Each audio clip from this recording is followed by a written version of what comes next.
አምላክነት የለም፣ መለኮትነት የለም። እንዴት ነው በአውሮፓ፣ በአሜሪካ፣ በካናዳ፣ በአፍሪካ በየትም ያሉትን አንድ ፍጡር መለኮትነት የሌለው ፍጡር እንዴት ሊሰማ ይችላል? ሊሰማ ካልቻለስ ደግሞ ሁሉም በያለበት እርዳን ለምን ይልካል? ታዲያ የታወት ነው። አንድ እንትን ወይ ደግሞ ወይን ጠምጥምና ወይ ኮፍያ አድርገን እንስበክ እንዲሰሙን በትልቁን ቢዳኒ በወሳኝ ንግግር ነው ባይዘው የዘጉት አይደል? ንግግሩ ይሄማ ጣዖት ነው ይሄማ ጣዖት ነው አለ።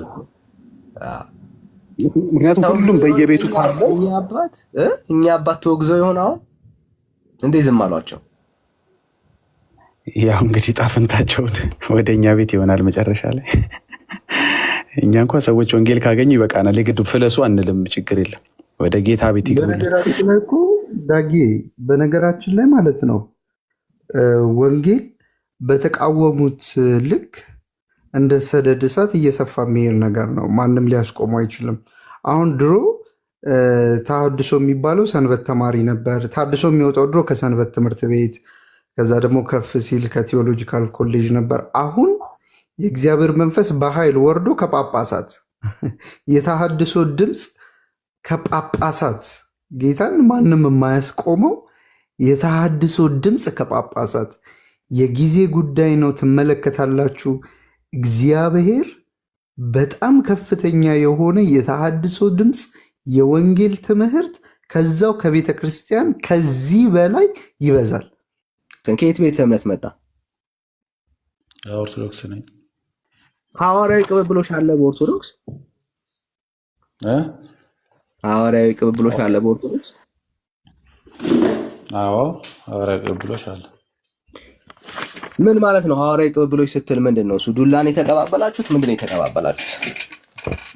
አንተ ምን ዱላ ብለው ነው የምታስበው? ምን ብለህ ነው ጻፍከው? አይ ለዛ ነው ጥያቄ ስላለብን ነው። ከኋላ ጥያቄ ምልክት አለው ልንረዳ ነው። ከምን ጠይቀኝ። አንተ ዱላ ነው የጠየቀኝ ያለው? እየጠየቅኩ ነው ያለው ወዳጅ። አሁን እኮ አስተያየት አልሰጠውም፣ እየጠየቅኩኝ ነው። ምንድን ነው የተቀባበላችሁት እያልኩ ነው ያሉት እኮ። ምንድን ነው አንተ የጻፍከው? ምን ቅብብሎሽ? ስለምንድን ነው? ስለማላውቀው ነው እየጠየቅኩኝ ያለው ወዳጅ። ምንድን ነው የተቀባበላችሁት እኮ? ሐዋርያዊ ቅብብሎሽ ብለህ ጻፍክ እና እየጠየቀኝ ነው። ግን የትኛውን ቅብብሎሽ እስኪ ንገረኝ አንተ። ከዛ እኔ መልስ እየጠየቅኩ ነው ያለው ወዳጅ። አማርኛ ላይ እንዴት ነህ ብራዘር? ጥያቄ እየጠየቅኩኝ ያለው እኮ ዱላ ቅብብሎሽ ነው ብለህ ነው ጠየቀኝ። ለኔ ዱላ ቅብብሎሽ ከሆነ እኛ ቤተክርስቲያን ዱላ ቅብብሎሽ ነው። ምንድን ነው የተቀባበላችሁት እኮ? የዱላ ቅብብሎሽ የለም አልኩ እኮ። ትክክለኛ ጥያቄ ጠየቀኝ። ምንድን ነው ያለው? ምንድን ነው የተቀባበላችሁት እኮ? የትኛውን ነው አንተ ልጠይቀኝ የፈለግከው? እኔ አላውቅም። እኔ እየጠየቅኩኝ ያለሁት ምንድን ነው የተቀባበላችሁ ያላችሁት? ለምሳሌ ሐዋርያዊ ቅብብሎሽ የሚለውን አንተ ከየት ተገኘህ? ነገረኝና ከዛ በኋላ ይሄ ለዚህ ነው ብዬ እነግርሃለሁ። ወዳጅ ምንድን ነው የተቀባበላችሁት ያላችሁ ነው? አታውቀውም? ምን እንደተቀባበላችሁ ራስህ ጠይቀኝ እኮ ነው እያልኩ ያለሁት። አንተ የምታውቀው ቅብብሎሽ ምንድን ነው? እኔ አልጠየቅኩም አይደል? ሐዋርያዊ ቅብብሎሽ እኛ ጋር አለ ብዬ አልነገርኩም አይደል? አታውቀውም እንዳለ የማያውቅ ሰው ነው የገባው ብራዘር። እኔ የሚያውቀው አለ። አንተ የጠየቀኝ የቱ ነው እያልኩ ያለሁት። ወዳጅ ምንድን ነው የተቀባበላችሁት? ምንድን ነው ወዳጅ?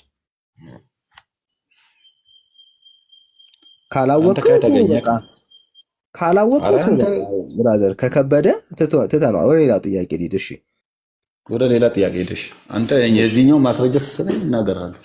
ችግር የለም። ሐዋርያቶች ያስተማሩት ትምህርት ነው ቤተክርስቲያኒቷ ውስጥ ያለው? ያው እንደዛ ነው የሚጠየቀው። ትክክል። ሐዋርያት ያስተማሩት ትምህርት የእውነት? ስምህ በሕይወት መዝገብ ላይ ተጽፏል አሁን አንተ? አዎ። ኧረ ተው፣ ስሜ በሕይወት መጽሐፍ ተመዘገበ ነው ይሄ። ስለዚህ አሁን ብትሞት የዘላለም ሕይወት አለ ማለት ነው። መንግስተ ሰማያት ትገባለህ፣ ጻድቅ ነህ ማለት ነው። አሁን በዚህ ሰዓት? አዎ በዚህ ሰዓት። በዚህ ሰዓት። እሺ እንዴት ነበረ ሐዋርያቶች በሕይወት መዝገብ ላይ ስማቸው የተጻፈው? ሐዋርያት ስማቸው የተጻፈው በክርስቶስ ስላመኑ፣ በዛም ብቻ ሳይሆን ደግሞ ክርስቶስን ስለመሰሉ። እሺ ሌላ? ያው በሱ ስለታዘዙ ትእዛዛቱን ስለፈጸሙ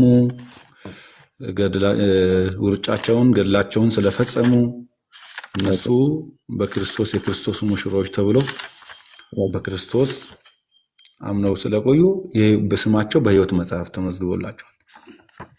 ኦኬ። ከዚህ ውጪ በሕይወት መዝገብ ላይ የሚጻፉበት ነገር ነበራቸው እኮ በቃ በዛ ነው መጽሐፍ ቅዱስ እንደምነግረን ከሆነ በዛ ነው። ከዚህ አሁን ካልከን ውጭ አለ ወይ? አዎ አመኑ፣ በእምነታቸውን በስራ ገለጡ፣ መሰሉት፣ እሱን መሰሉት፣ ኖሩ፣ በሕይወትም በኑሯቸውም ክርስቶስን መሰሉ። ስለዚህ በሕይወት መጽሐፍ ደገምከው። እሱን ከሱ ውጭ ነው የጠየቅኩት። ከሱ ውጭ ምን አለ? ያው እሱን ከመሰለች የለም በለኛ ብራል አልኩ። አልሰማሁም። ድገመው እስኪ። አልኩ እኮ እኔማ አሁን እንደዛ ነው። እነሱ አልሰማሁም ብራዘር። ከሌለ የለም በለኝ እንዴ አባት። እኔ እኮ እየነገርኩ ነው። ያው በጮክ ብለን ከሌለ የለም በለኝ። አልሰማሁም ብራዘር። አለ ወይስ የለም? ክርስቶስን ከመምሰል ውጭ አሁን ከዘረዘርካቸው ውጪ አለ ወይስ የለም? በሕይወት መዝገብ ላይ መጻፊያ መንገድ በዛ እሱ አስተምሮቱን ተቀበሉ፣ እሱን መሰሉ፣ መስቀሉን ተሸከሙ። ያንን ስላደረጉ በሕይወት መጽሐፍ አለ ወይስ የለም ያልኩ ወዳጅ፣ ኮንፊርም አድርገኝ። የለም አልኩ እኮ። እንደሱ አውጣው ብራዘር፣ አይተናነስ። መጽሐፍ ቅዱስ የሚነግረን ሉቃስ ወንጌል ምዕራፍ 10:20 ላይ የሚናገረን ይህንን ነው ወዳጅ። በቃ እሺ፣ አሁን ሰማሁ እንድትደግመው ያልኩ። እሺ፣ በጣም ጥሩ። እችን ነው የምንፈልገው። እሺ፣ እችን ትታያለች። እስኪ አንብባት።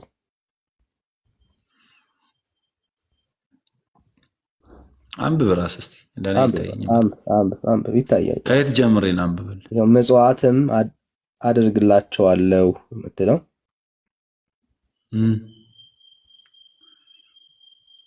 የወንዶችና ምጽዋት አደርግላቸዋለሁ የወንዶችና የሴቶች ልጆቻቸውንም ስም በአንቺ ስም የሚጠሩትን ስማቸውን በሕይወት መጽሐፍ እጽፍላቸዋለሁ። የማኅፀኗ ፍሬ ኢየሱስ ክርስቶስ ስለ ኃጥአን ስለ ጻድቃን ምሕረትን ለምን ዘንድ ብቻዋን ቆማ ይቀጥላል። በከለር የደገምኩትን ያቀለምኩትን አንዴ ድገመው። እሺ፣ ምጽዋትንም አደርግላቸዋለሁ የወንዶችና የሴቶች ልጆቻቸውን ስም በአንቺ ስም የሚጠሩትንም ስማቸውን በሕይወት መጽሐፍ እጽፍላቸዋለሁ።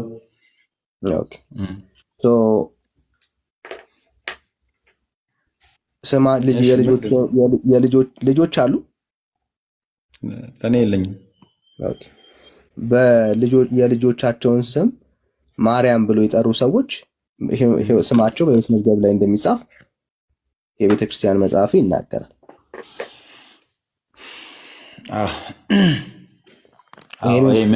ይህንን አልነገርከኝም ነበር፣ ረስተኸው ነው? ይህንን አልነገርከኝም ነበር። ሐዋርያቶች ስማቸውን በማርያም ስም የልጆቻቸውን ስም በማርያም ስም አውጥተው ስማቸው በሕይወት መዝገብ ላይ ተጽፏል ብለህ አልነገርከኝም ነበር፣ ረስተኸው ነው? ስላልነበረ ነው። ይህ ከመጽሐፍ ቅዱስ ውጭ ከመጽሐፍ ቅዱስ ጋር ምንም የሚቃረን ነገር ስለሌለ ነበረው። ግን ሐዋርያቶች ስማቸውን በማርያም ስም የልጆቻቸውን ስም በማርያም ስም ጠርተው ስማቸው በሕይወት መዝገብ ተጽፎ ነበር። ሐዋርያቶች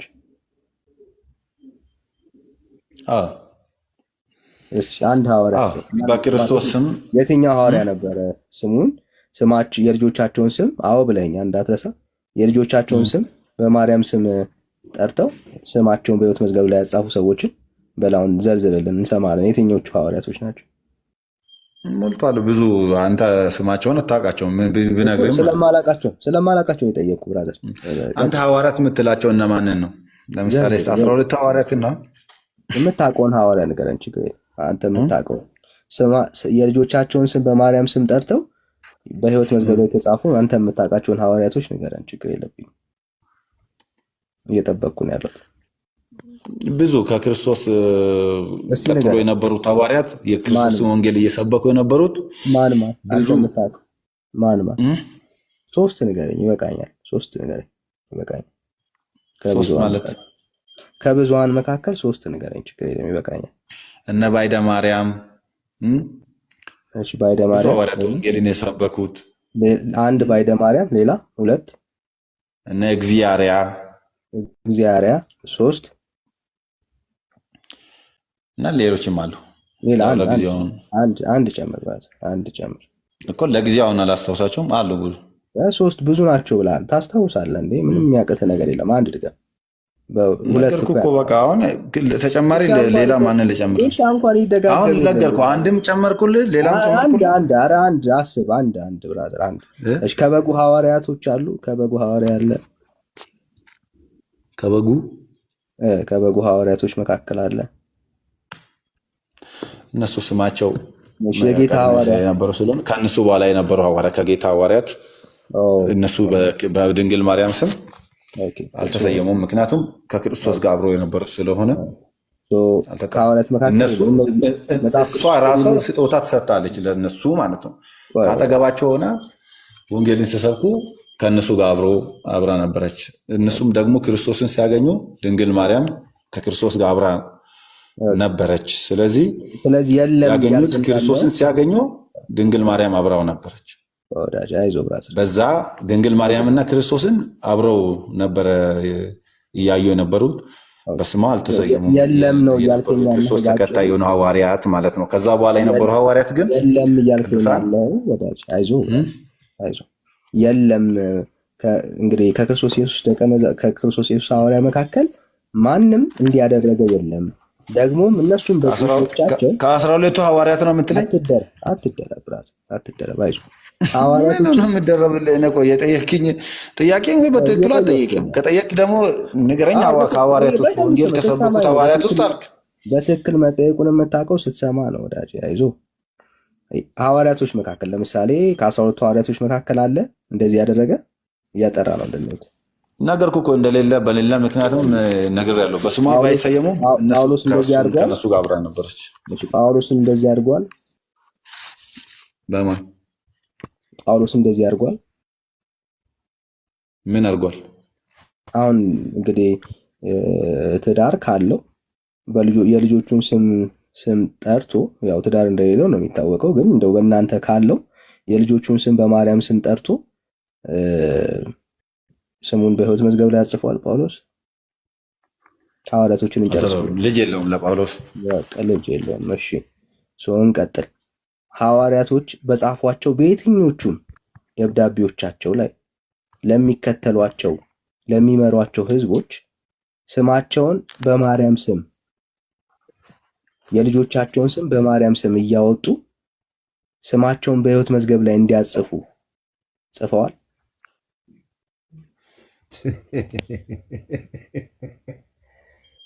ምን ጥያቄ ነው? በኦርቶዶክስ አይሳቅም። እኔ የምልህ ጥያቄ ነው። አንተ የምጠይቀው እራሱ ቆይ ዝም ብለው ይጠይቅ። አንተ ምን ቆይ እኔ የምልህ ምንትስ ቆይ ምንቴን ቆይ አንዴ በእናትህ ይጠይቅ። ችግር የለውም እኮ እነ እገሌ እንደዚህ ምናምን ገና ቤት ለቤት ይዞራል። አንተ ምን አገባህ? አዞረዋለሁ ገና ማለት ነው። እየጠበኩ ነው ያለሁት ወዳጅ። ቆይ አንተ ምንትሽ ቆይ አንተ ምን ታርግና ሐዋርያው ጳውሎስ እንደዚህ ምናምን ያልክ ልጅ አሁን ስንት ልጅ በድንግል ማርያም ስም በነገራችን ላይ ያልተሰየመ ሰው የለም ሲጀመር በዓለማችን ወዳጅ። ጠብቅ የተሰየሙትን ነገር ያለው ሐዋርያት ብዬ አሁን ደግሞ ወደ ኋላ ሄድክ። ያ ደግሞ ሐዋርያት ደግሞ በሳቱ የነበሩ ድንግል ማርያም እንደ ስጦታ የተሰጣቸው ማዕከላቸው ይዞ ወንጌል እንዲሰብኩ ብዬ ነገር ያለው ልጁ እንኳን ያልወለደውን ጳውሎስን ልጁን በማርያም ስም ሰይሟል ወይ ብለህ የምጠይቅ ሰው አሁን አንተ ወንጌልን የለም ነው ያልከን ያለው ወዳጅ። የለም ወይኔ በእናትህ መጀመሪያ ጥያቄን አስተካክል። ለመማማር አስተካክል። በቃ ለመማማር ከመንቃት በፊት መጀመሪያ በደንብ ማወቅ አለብህ ሌላውን ነገር ማለት ነው። ዝም ብለህ ኦርቶዶክስን መስደብ ምናምን አችልም በነገራችን ላይ ማለት ነው። ምክንያቱም ቤተክርስቲያኗ ጥንቅቅ አድርጋ ቁጭ አድርጋ አስተምራ ነው ይዛ። አሁን ይህንን ጉራቶ እና ከዛ ወደ እግዚአብሔር ሀሳብ እንመለስ። የጠየኩት ጥያቄ ክሊር ካልሆነልህ ግልጽ አድርግልህ። የጠየኩት ጥያቄ በጣም ሲምፕል ነው። አሁን ልክ እንደዚህ አይነት ጳውሎስ ምውጣት አድርገኝ። በነገራችን ላይ ሰዓት ሳታ አውራኝ ከፈለክ እናውራ። አንተ በትክክል ለማውራት ከፈለክ እንደፈለክ ነው ሰዓት አንዴ እኮ ሰዓት ከሰጠኝ ጳውሎስ ልጅ አለው። አንተ አሁን ጳውሎስ ልጅ እንዳለውና እንደሌለው ሳታቅ ነው እኔ ኦርቶዶክስ እንደዚህ ናት የምትካፈቱ። የምር እኔ የምር እውነት እኔ በጣም ነው የምታሳዝኑኝ። እዚህ ወይ አንተ ቆይና ሌሎቹ ቢያንስ ከአንተ የተሻለ የሚያውቁት ይንገሩኝ ይናገሩ እንጂ አንተ ቆይ። ጳውሎስ ልጅ ያልወለደውን ሰውዬ እንዴት ነው አንተ በማርያም ስም ልጁን ሰይሟል ወይ ምናምን እያልክ የምጠይቁ? ከከበደ እዘለዋለሁ፣ ወደ ሌላ ጥያቄ ሄዳለሁ። አሁን አንዴ እንደማመጥና በቃ አሁን ተወና ሁሉን ነገር አሁን ሐሳቡ ላይ እናተኩር። ደግሜ እጠይቅሃለሁ። የጠየኩ ጥያቄ ምንድነው? የትኛውም ሐዋርያ በጻፋቸው በአዲስ ኪዳን መጽሐፍ ውስጥ በማርያም ስም ይሁን በሌሎች ስሞች የልጆቻቸውን ስም በማውጣት በሕይወት መዝገብ ላይ እንደሚጻፉ አስተካክል። አሁን ሐዋርያቶች ካሉ አንድ ለምልክት ብዙ አይደል ለምጠይቅህ አንድ የእግዚአብሔር ቃል ሪፈራንስ አድርገህ ስጠን። እሺ ቆይ ስማኝ፣ አንድ ስመኝ 2 ደቂቃ ሰጥቻለሁ። 12ቱ ሐዋርያት በነገራችን ላይ ልጆቻቸውን በድንግል ማርያም ስም ቢወልዱ ብራዘር አሁን ከ29 ነው መልስ ነው የምፈልገው። 1 ደቂቃ ፈለክ ማውረድ ትችላለህ። ከ31 አውርዳ ስቆም አንተ ለምን አላወርድም? ብራዘር ለምን አወርዳለሁ? መልስ ፈልጋለሁ። ቆይ ለምን ምውት ታደርገኛለህ? እንዳልናገር ታዲያ ለምን ምውት ታደርገኛለህ? ጊዜ ሰጥቻለሁ። ብራዘር እየጠበቅን ነው ያለው። ምውት አታርገኝ። ግን 12ቱ ሐዋርያት የልጆቻቸውን ስም በድንግል ማርያም ስም እንዳይሰይሙ እነሱ ልጅ የላቸውም። ቢወልዱም ደግሞ ቀድሞ ነው የወለዱት። አሁን እኔ ማንን እንዲያሳይ ነው የምትፈልገው ነው የኔ ጥያቄ። ከዛ ውጭ የነበሩትን ሐዋርያት ደግሞ የክርስቶስን ወንጌል የሰበኩት ደግሞ ሌሎች ሐዋርያት የነበሩትን ነገርኩልህ። ድንግል ማርያምን ደግሞ የክርስቶስ ስሙን እኮ አይደለም በእሷ ስም እንድንሰየም ሳይሆን በመስቀል ላይ ተሰቅሎ በዛ በጣር ጊዜ ደግሞ ስጦታ አድርጎ ለዮሐንስ ሰጠ። ያ ስጦታ ደግሞ ለእኛ እናታችን ናት። ደግሞ ስማችንን በድንግል ማርያም የማንሰይመው በማስም እንሰይምሽ? አሁን እሷ ቅድስት እኮ ነው። ለምን ትሰየምክ ምናምን የሚባል ነገር ቃል ኪዳን ድንግል ማርያም ጌታችን መድኃኒታችን እግዚአብሔር እኮ ከነቢያት ጀምሮ ከዳዊት ጀምሮ ስማቸውን የማይጠፋ ስም እንደሚሰጥ ቃል ኪዳን ገብቶላቸዋል። ስለዚህ እንኳን በእግዚአብሔር ስም እየተጠሩ ነው ቅዱሳን እንኳን ማለት ነው። ለምንድን ነው በድንግል ማርያም ስም ብንጠራ ምን ችግር አለው? ስጀመር ከክርስትና የሚወጣ ነገር የለም ለማለት ነው። በቅንነት የምሰማ ከሆነ ካልሆነ ደግሞ ሐዋርያትን ልጆቻቸውን ሰይሟል ላልከው ሐዋርያት ልጅ የላቸው አልወለዱ። እነሱ ዝም ብሎ እንደናንተ ሐዋርያት እንደሚባሉት አይደለም። በጊዜ የነበሩ ሐዋርያት ለወንጌል የራሳቸውን የሰጡት ነበሩ፣ የራሳቸውን የሰው ነበሩ። እነዛ ለወንጌል የኖሩት ናቸው። አሁን እናንተ ጋር የነበሩት ሐዋርያ ገሌ እንደሚባሉ ሐዋርያት አይደሉም። ራሳቸውን እንደዛ እንትን እያሉ የሚኖሩት ሐዋርያት አይደሉም። እነዛ ሐዋርያት ክርስቶስን መስለው መስቀሉን ተሸክመው ቆዩት ናቸው። ልጅ አልወለዱም። በስሙ ግን በስጦታ የተሰጠች ድንግል ማርያም ናት። ስለዚህ ይሄ ነው መልሴ። እሺ ሰምተንሃል። እነሱ የላቸውም። ለሚከተሏቸው ሰዎች፣ ለሚያስተምሯቸው ሰዎች፣ ለሚመሯቸውስ ምዕመናን በፍጡር ስም የልጆቻቸውን ስም በመጥራት የዘላለም ድነት ስማቸው በሕይወት መዝገብ ላይ እንደሚጻፍ ያስተማሩበት ትምህርት አለ። እነሱ እንግዲህ ልጆች የላቸውም። መቼስ ምዕመናኖቹ ልጆች እንደሚኖራቸው አስባለሁ። በአንተ ንግግር መሰረት ሁሉም ሐዋርያት ልጅ አልወለዱም አልከን። ኦኬ፣ በአንተ ማስረጃ መሰረት ሁሉም ምዕመኖቻቸውስ ልጅ የላቸውም እንደማትለን ተስፋ አለኝ። ምዕመናኖቹ ሁሉ ልጅ አልባ ናቸው እንደማትለኝ ተስፋ አለኝ። አሁን ለዚህ ተጠየቅኩ። ለምዕመናኖቹስ እሺ፣ አሁን እኔ ዓመተ ምሕረት ልጠይቅህ። ለዚህም 2 ደቂቃ ሰጥሃለሁ። በ2 ደቂቃ ውስጥ መልስ ፈልጋለሁ። ይኸው ቀጥል ከ32 ስለዚህ ከዛ በኋላ የነበሩት ምዕመናን የሚባሉት አርዲት ወይም ከአርዲት በኋላ የነበሩት ሊቃውንት የነበሩት ወይም ክርስቶስ ወንጌልን እየሰበኩ ለእኛ ያስተላለፉልን በተለይ መጽሐፍ ቅዱስን ከሐዋርያት ቀጥሎ ጽፎልን ወደኛ ያስተላለፉልን ጠብቆ ያስተላለፉልን አባቶች ስሞቻቸውን በድንግል ማርያማዊት እያሉ እየጠሩ በፍቅር እየጠሩ ቆይተዋል። ያም በእመቤታችን በቅድስት ድንግል ማርያም በመጠራታቸው ጥቅም እንጂ ጉዳት የለም፣ ቃል ኪዳን ስለተገበላቸው ማለት ነው። ስለዚህ ቃል ኪዳን ነው፣ የድንግል ማርያም ቃል ኪዳን ነው። ያን ቃል ኪዳን መቀበል አለመቀበል፣ መጠቀም ያለመጠቀም የእናንተ ነው። ግን በመጽሐፍ ቅዱስ ላይ ሐዋርያቱ የሐዋርያት ልጆች ምናምን እያልክ የምትናገረው ነገር ግን በፍጹም ትክክል አይደለም ለማለት ነው። እሺ፣ አሁንም የለኝም እያለ ነው። ሰምታችሁታል። የጠየቁት ያለውን ነገር ያለው በነገራችን ላይ የለኝም አላልኩም። ያለውን ነገር ያለው መቼስ በሐዋርያ ስም ታወራ አጠይቀኝ። ሰማሁን። ትልቅ ሰው ነን አይደለ? ሰው እያደመጠኛል። እድል ሰጥቻለሁ። አሁንም እድል ካለ መልስ አለኝ የምትል ከሆነ እንደዚህ እድል ለምሰጥ ቤተክርስቲያኒቷን የምታገለግል አገልጋይ ስለሆንክ ነው እድል እየሰጠው ያለሁት ብራዘር። ስለዚህ አሁን እኔ ሳወራ ደግሞ አትደረብ። አነሰኝ የምትል ከሆነ አሁንም እድል ሰጣለሁ። ለምንድን ነው እድል የምሰጠው? ቤተክርስቲያን መልስ እንደሌላት ማሳየት ስለምፈልግ ነው። ስለዚህ ሚውት አድርግና ከዛ እድል ሰጣለሁ ብራዘር፣ ችግር የለም። ኦኬ። ሐዋርያት ጋር ሄድን። ሐዋርያቶች በራሳቸው ልጆቻቸውን በማርያም ስም እየጠሩ ስማቸው በሕይወት መዝገብ ላይ ተጽፈዋል ወይ ለሚለው ጥያቄ ማስረጃ የለኝም ማለት የለውም። ኦኬ። ቀጠልን። አሁን ደግሞ ያስተማሯቸው የጻፏቸው እንግዲህ 29 መጽሐፍቶቹ መካከል ላይ አንድ ቦታ አለ ወይ በጽሑፎቻቸው ውስጥ በፍጡር ስም እደግመዋለሁ፣ በፍጡር ስም የልጆችን ስም በመጥራት የሚገኝ የዘላለም ሕይወት ስማቸው በሕይወት መዝገብ ላይ የተጻፈበት ሐሳብ ካለ አሳየኝ እያልኩት ነው ያለሁት። የመጨረሻ ዕድል ሰጥቼ እጠይቀዋለሁ። አሁንም በየትኛውም የአዲስ ኪዳን መጽሐፍት መካከል ሐዋርያቶች ይሄ ልምምድ ነበራቸው ወይ? ይሄ ትምህርት ነበራቸው ወይ? የመጨረሻ ዕድል ሰጣለሁ። 1 ደቂቃ ሰጣለሁ። በዚህ 1 ደቂቃ ውስጥ ማስረጃ ካለ ልቀበል። ከ35 ነው ከ36 ሲሆን በመሃል ጣልቃ ገባባለሁ። አንድ ካለ ስጠኝ፣ ከሌለ የለም ትለኛለህ። ያልቃል ማለት ነው። ቀጥል ብራት።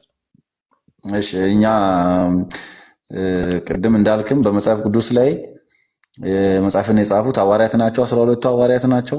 12ቱ ሐዋርያት በሚጽፉበት ከ12ቱ ሐዋርያት ውስጥ ደግሞ ለዛውም 7 ነው መጽሐፍ ቅዱስን የጻፉት። ሌሎቹ መጽሐፋቸው በመጽሐፍ ቅዱስ ላይ አልታተሙም። ቤተክርስቲያን ሌሎች ሐዋርያትም ያስተማሩት ከነሱ በኋላ የሚነበሩት ያስተማሩትን ትምህርት በደንብ ስለምትቀበል ከነዛ ውስጥ ደግሞ በድንግል ማርያም ስም የተሰየሙትን ቅድም ነግሬሃለሁ። የተሰየሙትን ከነሱ ቀጥሎ ያሉትን ከነሱ በኋላ በተጻፈው መጽሐፍ ያገኘነውን ነግረናል። ከዛ ውጭ ደግሞ ሐዋርያት ልጆቻቸውን ምናምን እያልክ የተናገርከው ደግሞ ያው ሐዋርያት ልጅ አልወለዱ፣ ለዛ ልጆቻቸውን ደግሞ አልሰየሙም። በማንም ስም በኢየሱስ ስምም እንኳን አልሰየሙም። በሳቱ የነበረው ነገር ነው። ከዛ በኋላ ስድስት ስለሆነ ገባሁኝ የለኝም። ስለዚህ በሰባቱ እንትን ላይ ያለውን ነው የነገርኩልህ። ተቀበል። የለኝም እያለ ነው ያለው። ይኸው አሁን ደግሞ እድል ሰጠዋለሁ። ምኑን ሐዋርያቶች ካለፉ በኋላ አንዴ ስማኝ። ሐዋርያቶች ካለፉ በኋላ የነበሩ የቤተ ክርስቲያን አባቶች የሐዋርያት ልጆችን ጠቅሰን በመጀመሪያው ምዕተ ዓመት ላይ የነበሩ ማለት ነው። ከሐዋርያቶች በኋላ የነበሩ በማርያም ስም ልጅን በመሰየም ስም በሕይወት መዝገብ ላይ ማጻፍ ይቻላል የሚል ያስተማሩ አንድ አባት፣ ብዙ አይደለም ጠይቀህ፣ አንድ አባት ማስረጃ አስጠኝ። አንድ አባት? አዎ፣ ከቤተ ክርስቲያን ማርያም ስም የተሰየመ ከቤተ ክርስቲያን አባቶች ጨምረ ማለት ነው። አንድ አባት። አዎ፣ አንድ አባት ማስረጃ አስጠኝ። ከሐዋርያት አፖስትል ፋዘርስ ከሚባሉት ከፈለከው። አዎ፣ እድል ሰጣል። አንድ አባት ማስረጃ አስጠኝ። እሺ፣ ቀሌምንጦስ ዘሮም የሚባለውን ታውቃለህ? ከ70 እስከ አውጣውና በማርያም ስም ልጅን በመሰየም በማርያም ስም ልጅን የሰየመውን እኮ ነው የምነግርህ። የልጅን ስም በመሰየም ብራዛ አንድ ስምን ለምንድን ነው የምትደጋግመው? ለእኔ ሰጠኸኝ እኮ ሰዓት ሰጠኸኝ እኮ። አንተ ጠይቀሃል፣ ደግመህ አትናገር። እኔ ልነግርህ ነው። አሁን ሄደህ ታሪክ ከፈለግህ አንብብ። አውጣ። ለምሳሌ ነው የምነግርህ። ለምሳሌ ነው ቤተክርስቲያን ምንም ማስረጃ የለም ምናምን የምትለው ነገር ተውና በማስረጃ ይሄ ማለት ከ70 ዓመተ ምህረት እስከ 160 ድረስ ያለው አባት ነው የምነግርህ። ያ ማለት አፖስትል ፋዘርስ ወይም ከሐዋርያት እግር ቀጥሎ በማስረጃ ቃል በቃል በማስረጃ አውጣ። ያ ከነስሙ እየነገርኩህ እኮ ነው። አውጣ ብራዘር አውጣ። እኛ ምንም ማየት አይጠበቅብንም። አውጣና በእሷ ስም በመጥራቱ የዘላለም አሁን እኔ ስልክ አንደኛ ያዝኩት እቺ ስልክ አንደኛ ስማ እኮ አንተ ለምንድን ነው የምትደነግጠው? ግን እኔ እኮ ግራ የምገባኝ ለምን አንተ ጠየቀኝ አይደል? ቢያንስ እስከምናገር ድረስ ጠብቀኝ።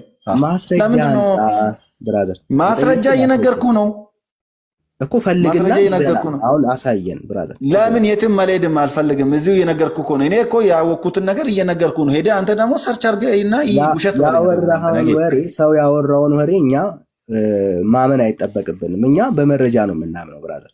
በመረጃ ነው እየነገርኩ ያለሁት። እሺ ለምሳሌ እየነገርኩ ነው። እሺ ቀሌምንጦስ ዘሮም ከቅዱስ ጴጥሮስ እግር ስር የተማረ ማለት ነው። ቀጥሎ የነበረው ምን ብሎ አስተማረ? ስሙት። እንዴት በድንግል ማርያም ስም ልጁን እንደሰየመ ልነግርህ ነው። እና አግናጢዎስንም ማየት ትችላለህ። ማስረጃ አውጣ ብራዘር። እየነገርኩ ነው። ማስረጃ አውጣ። አሁን የለም አላልክም? ቤተክርስቲያን መልስላትም አላልክም? እኔ እየነገርኩ ሩቅ አልሄድኩም እኮ ሳልሄድ እዛው ማለት ነው። መጽሐፍን ለእኛ ያስተላለፉልን አባቶች እንዴት ለእኛ በድንግል ማርያም ተሰይማ እየነገርኩ ነው። አውጣ ወዳጄ፣ አውጣ ብራዘር፣ አውጣ። የቱን ላውጣ? እየነገርኩ ይኸው አንተ የምትናገረውን ነገር አውጣና በማስረጃ አሳየን። ይኸው እድል እሰጥሃለሁ፣ አሳየን ብራዘር። አባት አንዴ እየተረዳደን ከሆነ እየተደማመጥን ስም ይሄው እኔ መጽሐፍ አውጥቻለሁ የማውጣው ልክ እንደዚሁ የቤተክርስቲያን መጽሐፍ እኔ እንዳላወጣልህ አጋጣሚ እኔ ስልክ አንድ ብቻ ነው ያስኩት። አንተ ለዚህ ጉዳይ ለመከራከር ስልክም ሌላም ነገር ይዘህ ነው የቀረብኩ። እኔ ደግሞ ስልክም አንድ ነገር ነው ፈልግ። በሌላ ነገር መረጃ ይዘናና አሳየን። ለምን ሌላ ቦታ አልሄድም? አሁን በዚህ ተረዳኝ። ለዘመን እንዲህ አይነት ከንቱ ትምህርት እንደሌለ ግን እርግጠኛ ሆኜ ነው የምነግርህ።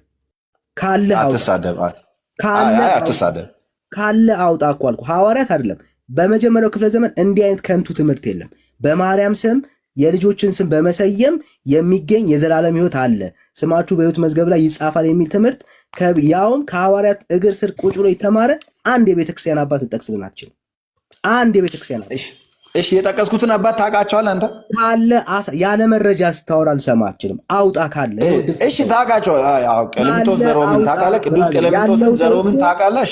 እሺ ንገረኝ እኮ ያለው ሰው ያወጣና ያሳያል። ይሄው እድል ሰጠው፣ አውጣ ብራዘር እኮ እኔ ልንገርህ። ቅዱስ ቀሌምንጦስ ዘሮምን ታውቃቸዋለህ? መጀመሪያ በታሪክ ብራዘር አውጣ። አሁን አትለፍልፍ፣ አውጣ። ይሄው እድል ሰጠው፣ አውጣና ያሳየን እኮ እኔ አሁን ምን መሰለህ፣ በቃ አሁን እሺ፣ እኔ አሁን ለማውጣት ስልኬ አንድ ነው ያዝኩት ብያለሁ። መልሱን እንደዛ ነገር ያለው ይኸው በቴሌግራም ላክልኝ። አሁን ሰርች አድርግ፣ ይኸው እኔ ሚውት አድርግ፣ ሰርች። አንተ ዛሬ ሳታሳየን አትሄድም። በማንም ያስወርድ የለም። ሰርች አድርግ፣ በቴሌግራም ላክልኝ። እኔ ለህዝቡ እንደዚህ ያሳያለሁ። እኔ የምልህ እንዴት አድርጌ አንድ ስልክ ይዤ ካጠፋው እወጣለሁ ከዚህ። ተመልሰን አለን። እዚሁ ነው የምናመሸው። አልሄድም፣ እኔ አሁን አልሄድም። እንዳልሄድ ምን መሰለህ የከለከለ ቤተክርስቲያን ሐዋርያዊ ቅብብሎሽ አላት። ቅድም እንዳልከው ማለት ቅብብሎሿ የወንጌል ልታሳየን የምትችለው መረጃ የለም። በቃ ልለፍልህ። በቃ ከዛ የሚበለጠውን ቆይ ስማ የለህም። ከሌለ ምንም ልናደርግ አንችልም። ብራዘር ከሌለ የለህም። በቃ ተረት ነው የምታወራው። እንደዚህ እኮ ከሌለ የለም ምናምን አይንን ግንባር ያድርገው ምናምን እኛ ጋር የለም። አሁን እኔ እናንተ ያሳያል። ብራዘር ያለው ሰው ያሳያል። ያለው ሌላ እርግጠኛ ስልክ የያዘው አካል ካለ ምናልባት አመቺ ነገር የያዘው ካለ ያወጣ። ቅዱስ ቀሌምንጦስ ዘሮም በጣም ታዋቂ ነው። የወንጌል አርበኛ የነበረው ነው። ከጴጥሮስ ቀጥሎ የነበረ ነው። ከቅዱስ ጴጥሮስ ቀጥሎ የነበረ ስታመጣ ይህንን ትምህርት አሁን ያየኸውን ያነበብከውን ትምህርት ያስተማረ አባት ካለ ታሳየናል። እደግመዋለሁ። የልጆቹን ስም በማርያም ስም በመጥራት የሚገኝ የዘላለም ሕይወት እንዳለ የሰበከ አባት ካለ ታሳየናል። በቃ ከሌለ ግን ልሰማ አልችልም። ተረት ነው የምታወራው። ቤተክርስቲያንን ለመሸፈን ብለህ ተረት አንሰማም። አሁን ሲኖርህ እንቀጥላለን ማለት ነው። ስለዚህ ባለህ ጉዳይ ላይ ሌሎች ጉዳዮች ላይ ደግሞ አንስተን እናወራለን፣ እነጋገራለን። በመጮህ ምንም ነገር የመሆን ነገር የለም። በነገራችን ላይ በመጮህ ምንም ነገር እንትን የምትሉት ነገር እውነት ነው። የለችም ምንም እንደዚህ መልስ የለም ምናምን። እንኳን ለእናንተ ለሌሎችም በጣም ሰፊ የሆነ ትምህርት አለ። ያን ማወቅና ማንበብ ነው። ቅድም ገድላቱንና ምናምኑን እንደምትይዝ እኮ የታሪኳንም ነገር ብትይዙ በቀላሉ ታውቋቸው ነበር። እነዚህን ሐዋርያት ማለት ነው። እንድንሰማ ማስረጃ አለ። ከኪስ የማታወራው ነገር አለ ካለ እንሰማለን። ካለ ማስረጃ እንሰማለን። ከሌለ ግን አንሰማለን። በቃ ማስረጃ አሳየኝ። ማን ነው? አንድ አባት ስሙን ጥቀስልኝ ብለህ ጠቀስኩልህ። ስሙን ስጠቅስ ደግሞ ማስረጃ ልክ ማስረጃውን ደግሞ እንዳላሳይክ የስልኬ አንድ ነው ሲኖር እውነት መሆኑን የምናውቀው ሲኖር ነው። ስለሌለ እናልፈዋለን ማለት ነው። ካላሳየን ልናምን ስለማንችል ማለት ነው። እሺ አለፍን ወደ ሌላ ጉዳይ። እሺ በቤተ ክርስቲያን አስተምሮ መሰረት አንድ ሰው እየሰማኝ እንደሆነ ተስፋ አደርጋለሁ። በቤተ ክርስቲያን አስተምሮ መሰረት አንድ ሰው የኃጢአት ይቅርታ የሚያገኘው በምንድን ነው? እሱ በሐዋርያቱ ዘንድ የኃጢአት ይቅርታ ይገኝ የነበረው በምንድን ነው? ምን እስቲ ደጋ የኃጢአት ይቅርታ ይገኝ የነበረው በሐዋርያት ትምህርት መሰረት በምንድን ነው? በሐዋርያት ትምህርት መሰረት በምንድን ነው የኃጢአት ይቅርታ ይገኝ የነበረው? የኃጢአት ይቅርታማ በብዙ ነገር መጥምቀ መለኮት ሲያጠምቅ ስትጠመቁ ኃጢአታችሁ ይቅር ይልላችኋል ይላል። ሐዋርያት ሲያስተምሩ እንደዛ ብለዋል። ሲያምኑ ድነት እንደተገኘ አምነው ከተጠመቁ ደግሞ ኃጢአታችሁ ደግሞ ይቅር ይባልላችኋል ተብሎ ተሰብኮላችኋል። ይህንን ያው መጽሐፍ ቅዱስ በደንብ ይናገራል። ሌላስ? የኃጢአት ይቅርታ ሁለተኛ ጌታችን መድኃኒታችን ኢየሱስ ክርስቶስ እንዳስተማረን ደግሞ በንስሐ ነው ትልቁ የኃጢአት ይቅርታ የሚገኘው። እሺ ከሱ ሌላ ከዛ ውጭ ደግሞ በመልካም ነገር በማድረግ የኃጢአት ይቅርታም እንደሚደረግ ማቴዎስ ወንጌል ይናገር። መልካም ነገር በማድረግ እሺ ጥቅሱን ጥቀስ። ማቴዎስ 10:42 ነው። ምን ይላል?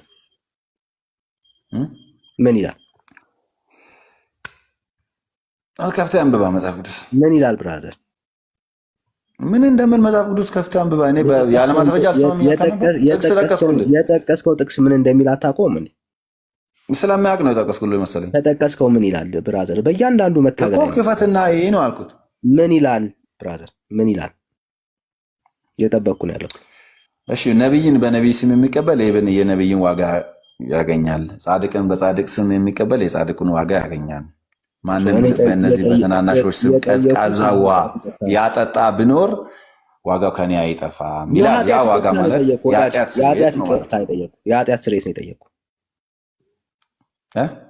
የኃጢአት ይቅርታ ነው የጠየቁ። ወይኔ በእናትህ አንተ ግን በእናትህ እንደዚህ መጽሐፍ ቅዱስን በእንደዚህ አይነት ተረተህ ነው አሁን ወንጌል ሰብካሉ ብለህ የወጣው እንግዲህ የኃጢአት ይቅርታ ነው። አይዞህ ብራዘር። በነገራችን ላይ እዚህ እኮ አንተ ክርስቲያን በክርስቶስ የምታምሰው የኃጢአት ይቅርታ ነው የጠየቁ ወዳጅ። የኃጢአት ይቅርታ ስማ፣ የኃጢአት ይቅርታ ማለት ምን ማለት ነው? እስቲ አማርኛውን የኃጢአት ይቅርታ ዋጋ ማለት ምን ማለት ነው? ዋጋ ማለት ምንድን ነው ነው? ልንገርሽ፣ ዋጋ ማለት የሆነ ዕቃ ገዝተህ እንደምትከፍል ክፍያ ነው። ዋጋ ማለት በመጽሐፍ ቅዱስ ዋጋ ነው። የኃጢአት ይቅርታ ነው ማስረጃ። የኃጢአት ይቅርታ የኃጢአት ዋጋ ማለት አንተ ለሰራው ስራ የሚከፈልልህ ነው። የኃጢአት ዋጋ ብሎ የፈታው ማለት ነው። እሺ አውጥተህ አንብብ ብራዘር። ምን እንዴ አንተ እኮ አነበብን እኮ ተለጠፈልህ ከስር። ዋጋው ማለት የኃጢአት ይቅርታ ነው ያለ ማን ነው ያልኩህ? እኔ ከስር የተለጠፈልህ ምናምን የምትለውን ነገር አላየሁም። በነገራችን ላይ በትክክሉ ቃላቱን የተባለው እየሰማኝ ነው። ቃላቱን ከምስት ብዬ ነው አውጣና አንብብ ያልኩት እንጂ መጽሐፉን ሳላውቅ ቀርቼ ጠቅሼ አይደለም። እኔ አሁን እያልከሉት ከስር አሁን የተለጠፈ አሁን እያየው ነው። በነገራችን ላይ ማንም ከእነዚህ ተናናሾች አንዱ ቀዝቃዛ ጽዋ ውሃ ብቻ እየተደማመጥክ ብራዘር፣ እየሰማ የኃጢአት ይቅርታ ዋጋውን የኃጢአት ይቅርታ ብሎ ይፈታል ማን ነው ያልኩህ? ብራዘር እየሰማ ሚዩትን አንሳና በስርዓት አውራ።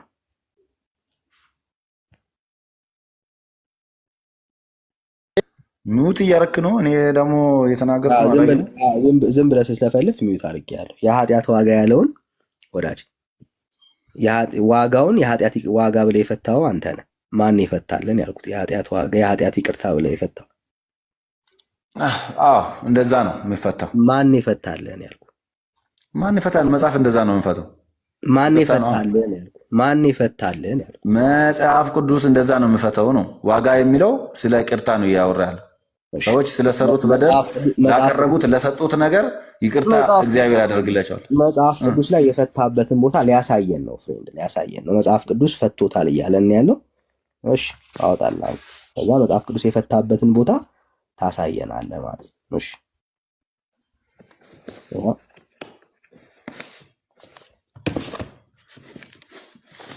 መጽሐፍ ቅዱስ መብቻ አለው እያለን ያለውና እሺ እያወጣልኝ ነው መጽሐፍ ቅዱስ ያወጣውልህ ነው ማለት እሺ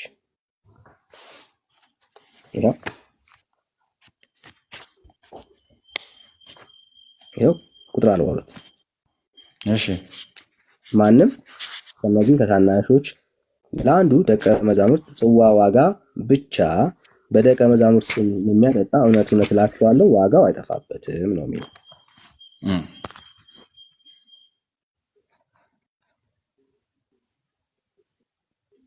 ዋጋው አይጠፋበትም ነው የሚለው። ምኑ ጋር ነው የኃጢአት ይቅርታ ነው ብለህ ያገኘኸው አንተ? ዋጋው አይጠፋበትም ማለት ነው ያልኩት እኔ። ዋጋ ሰው ለሰራው ስራ ከእግዚአብሔር የሚቀበለው ነገር ነው። ያገኘኸው ከየት ነው? ቅድም ከመጽሐፍ ቅዱስ ነው ያልከኝ። የቱ ጋር ነው መጽሐፍ ቅዱስ ላይ የኃጢአት ይቅርታ? መጽሐፍ ቅዱስ ላይ ያልኩት ጥቅስ እኮ በትክክሉ ይኸው ገልጾልሃል እኮ። ማንም ከእነዚህ ተናናሾች አንዱ ዋጋው የኃጢአት ይቅርታ እንደሆነ የፈታው ማን ነው ነው እያልኩ ያለሁት። መጽሐፍ ቅዱስ ብለኛል። መጽሐፍ ቅዱስ ላይ የለም። 42ቱን ጨረስ ነው። ከዚህ በኋላ ሌላ ጥቅስ የለም እኮ እያልኩ ነው። ትክክል ነው። አሁን ይሄ ቃል ምን ማለት ነው? አታቆም። በቃ አለፍኩ። በቃ አታቆም፣ አለፍኩ። እሺ ወደዚህ እናመጣ። ችግር የለም አትለፈው። በቃ አለፍኩት ብራዘር፣ ጊዜ አላባክንም። ምን ነው የምታልፈው? አሁን ምን ተባብለን? አንድ ይሄን አንብበው ብራዘር፣ ይሄን አንብበው ይታያል። ተራርገሻል ግን ብዙም በቀይ የተጻፈ በእንትን እሺ ከፍ ላድርግ በደንብ እንዲታይ። እሺ ይታያል። እሺ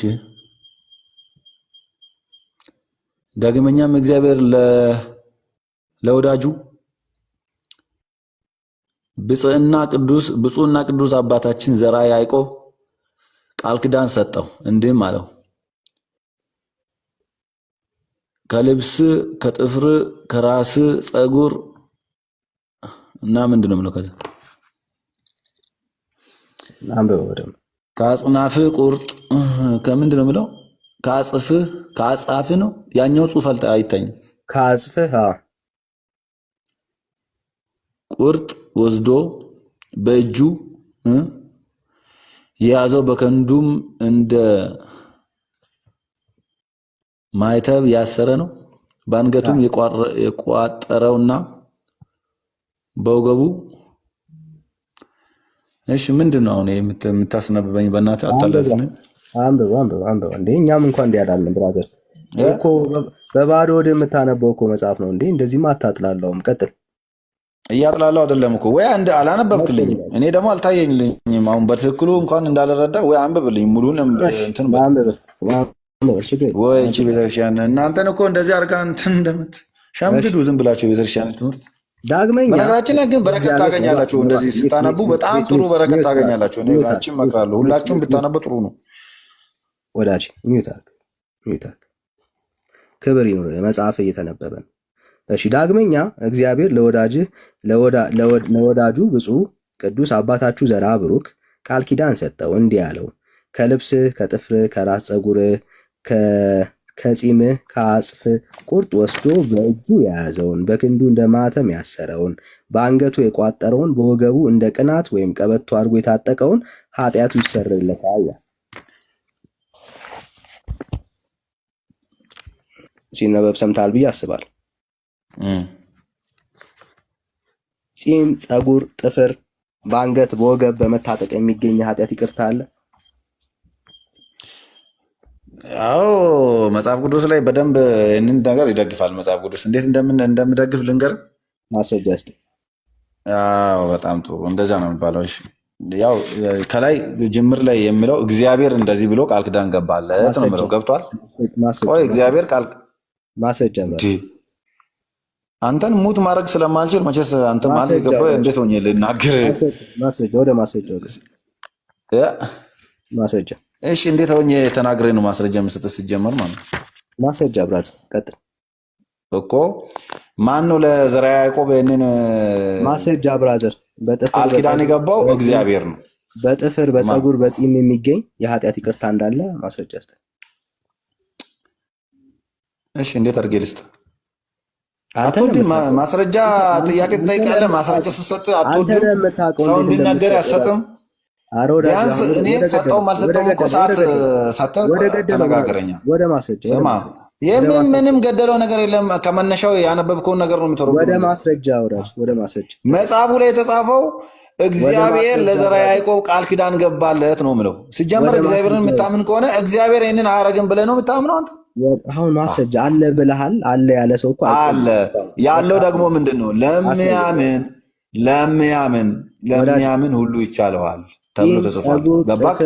ምንም ጥፍር አይደለም። ከፈለግ የአይነ ምድሩንም ቃል ኪዳን ሊገባ ይችላል። ሽንቱንም ሙሉ ማለት ነው። ሽንቱን ሳይቀር ማለት ቃል ኪዳን ሊገባ ይችላል። እግዚአብሔር የገባለትን ቃል ኪዳን አንተ ልታፈርስ አትችልም። ስለዚህ እግዚአብሔር ለዘራ ያዕቆብ የገባለት ነው። ያንን ያደረጉ ይጠቀሙ። እያብላላ ነው እንዴ? እንደዚህማ አትሂድ። ሽንት አይነ ምድር ምናምን ሽንትም ቢሆን እግዚአብሔር አንተ ፀጉርና ጽም እኮ ትልቅ ነገር ነው። በነገራችን ላይ እንኳን የጽምና የቅዱሳን ጽምና ፀጉር ቀርቶ የቅዱስ ጳውሎስ እኮ ልብሱ ነው ድዊ እየፈወሰ ነበረው። ልብሱ ማለት ነው። ልብሱ ህይወት ይሰጥ ነበረ። ይህንን የምታምን ወንጌላዊ አይደለም አንተ ስጅም። ያንን ለምን ሐዋርያ ጳውሎስ እኮ ጥላው የሐዋርያ ጥላቸው ድዊ ፈውስ ሙት ያስነሳ ነበረ። ያን መጽሐፍ ቅዱስ ላይ ያነበበ ሰው ጽም ቆርጦ የያዘ ሰው ምን እንዴት በረከት እንደሚያገኝ ቀላል ነው። ሁለተኛ ደግሞ እግዚአብሔርን የሚያምኑ ሰዎች፣ ክርስቶስን የሚያምኑ ሰዎች ከዛ በላይ ቃል ኪዳን ተሰጥቶላቸዋል። ያም ማለት ምን ማለት ነው? ጌታችን መድኃኒታችን በቃ ያሰውረድኩ እንድታዩት ያክል ከመለፍለፍ ባሻገር አንድም መጽሐፍ ቅዱሳዊ ኤቪደንስ የሌለው ቤተ እምነት እንደሆነ እንድታዩት ያክል አለ አንድም የሚጠቅሰው ግን የመጽሐፍ ቅዱስ ጥቅስ የለም። እንደውም በሌላ ጉዳይ ራሱ ለመጥራት ራሱ በሚያለ ነገሩ እዛ ቤት ተቅማጥም አለ፣ ሽንትም አለ። ለነኚህ ልምምዶቻቸው መጽሐፍ ቅዱሳዊ ማስረጃ አለ ወይ? የእግዚአብሔር ቃል የለም እንደዚህ የሚል የኃጢአት ማስተሰሪያ አድርጎ የሰጠን አንድ ልጁን ነው እንጂ የማንንም ፀጉር፣ ጥፍር፣ የሰውነት የተወገደ ቆሻሻ ነገርን እግዚአብሔር ለኃጢአት ይቅርታ አድርጎ ለሰው ልጆች አልሰጠም። በእግዚአብሔር ላይ እንዴት እንደሚቀልዱ እንድታያቸው። ሶሪ ስለታገስኩት ማለት ነው። በእግዚአብሔር ላይ ግን እንዴት እየቀለዱ ህዝቡን ወደ ሲኦል እንደሚመሩ እዩ። በእግዚአብሔር ልጅ በክርስቶስ ኢየሱስ ደም ላይ ይዘባበታሉ። እግዚአብሔር አምላክ ለሰው ልጆች የኃጢአት ይቅርታ አድርጎ የሰጠው የገዛ ልጁን ነው። አምላክ ሰው የሆነበትን ምስጢር እነሱ በአንድ ተራ ግለሰብ በተቅማጥ፣ በመቃብር ስፍራ፣ በጥፍር፣ በፀጉር ቀይረው ህዝቡን ወደ ሲኦል ይመሩታል።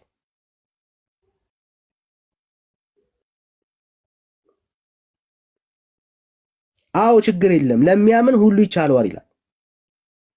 እግዚአብሔር ሰጥቷል ወይ ነው እየተባለ ያለው። እግዚአብሔር እንደዚህ ኪዳን ሰጥቷል ወይ? በአዲስ ኪዳን ላይ እንደው የሐዋርያቶች የሆነ የሰውነታቸው ክፍል ለኃጢአት ይቅርታና በደል ተከፍሏል ተሰጥቷል ለሰው ልጅ? በጭራሽ።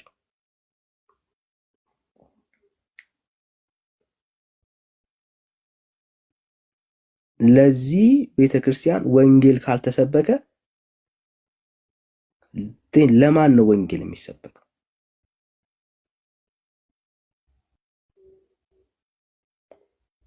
ዳትስ ዋይ ኦርቶዶክስ ቤተክርስቲያን ኢየሱስ የሚያስፈልጋት በክርስቶስ ኢየሱስ ደም ላይ የምትቀልድ ቤተክርስቲያን